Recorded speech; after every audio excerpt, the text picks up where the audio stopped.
Hello, good morning students. Please subscribe the channel, drop a like, share and comment. This is dictation number 63 and 64 of Model Speed Dictations volume number 1 on the speed of 100 words per minute. Start.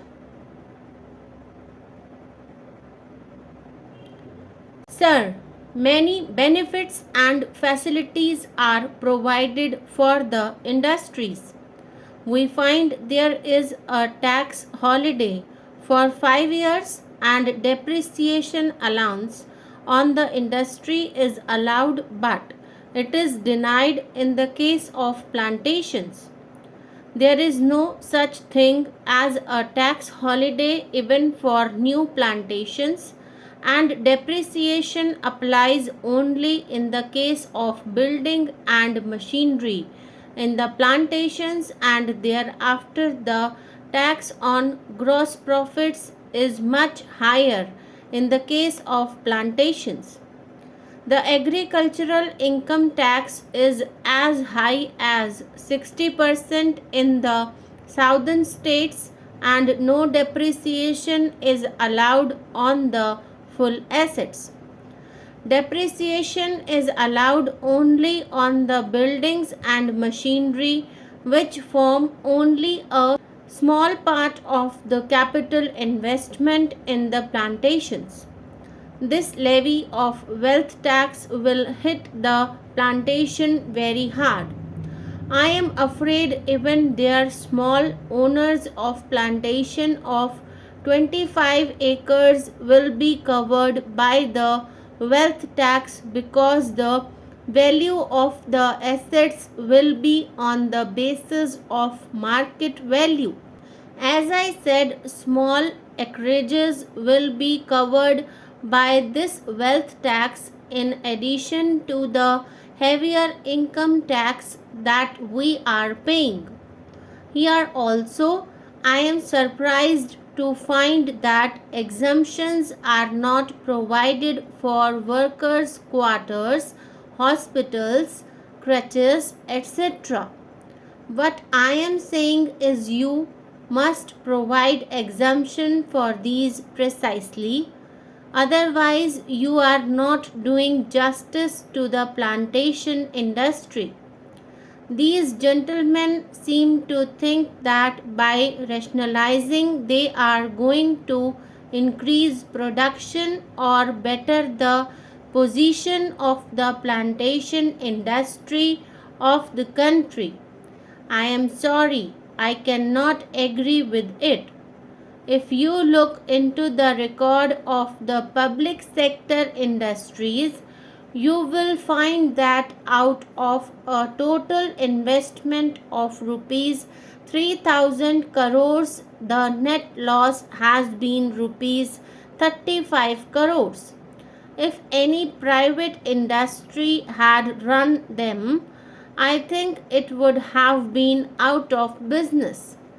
If the plantation industry is nationalized, I am sure you will not only be running the plantation industry, you will be putting lakhs and lakhs of people who are workers out of job. I say this because being a labor intensive type organization, it is very difficult to run it.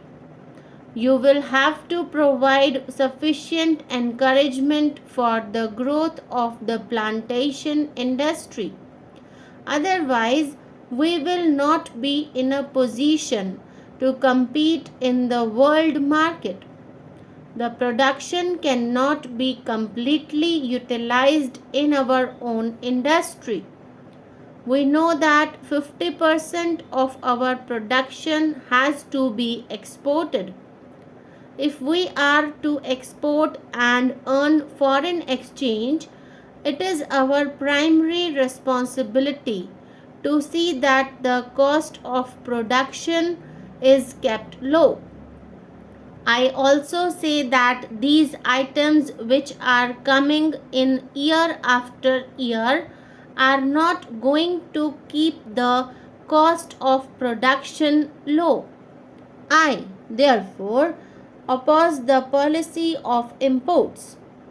On the ultimate question of nationalization, I do not want to speak as enough has been said in the Finance Ministry's report on public sector released only today. Mr. Vice Chairman, Sir, I oppose this financial appropriation bill which provides for such vast sums of money to be appropriated by different ministries during the current year. I would have supported it if all the spending which has gone on all these years had resulted in the economic regeneration of this country. But our experience has been a rather sorry one. In the first two plans, there was very great stress on industries to the neglect of agriculture. And when the industries were trying to pull up, then again, usual additional tax burden came in, and we have been seeing recession in all the industries. Now, take for example the textile industry. See its fate even now and then. Take the engineering industry and see the recession that overtook it. Later on, because of the food shortage and of enormous sums of money which had to be utilized for the import of food grains, and suddenly a decision was taken that there should be more effort at greater food production, and that for getting that there should be more inputs in agriculture. You talk of green revolution.